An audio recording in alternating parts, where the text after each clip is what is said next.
The brain works flat out at all times, digesting reams of information, and never more than during a NASCAR race. Back it down, back it down. I can't see. Go high, go high. The brain manages thousands of systems that keep us alive.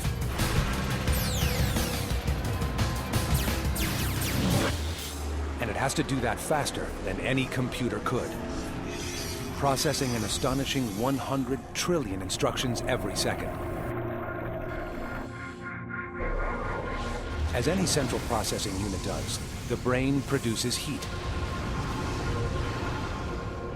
Without cooling, our brain would overheat, its internal temperatures rising 1 degree every 5 minutes. 10 minutes without cooling causes disorientation. 20 minutes can do permanent damage. And after 50 minutes, if the brain is 10 degrees too hot, you're dead. Because our brain manages everything else, its main duty is to protect itself. Few settings test the brain's cooling system more than the blast furnace world of a stock car race. A split-second hesitation can cost you the race. So staying cool is key to keep your brain cool and your blood cool. It's no different than the engines, in our race cars. If we don't keep them cool, they overheat and they'll blow up eventually and you'll be out of the race. We won't blow up, but we don't run good when we're hot. The drivers are ready for 400 laps of white-knuckle, all-out speed. On the track, the temperature already runs past 100 degrees.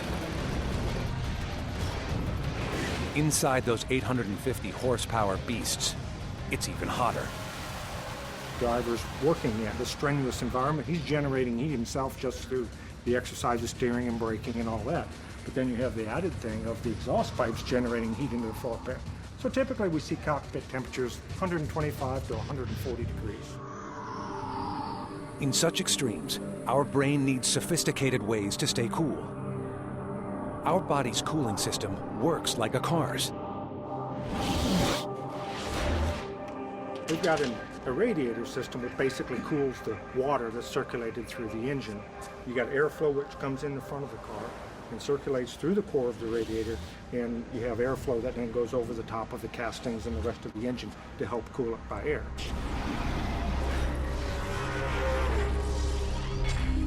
A car cools itself with water.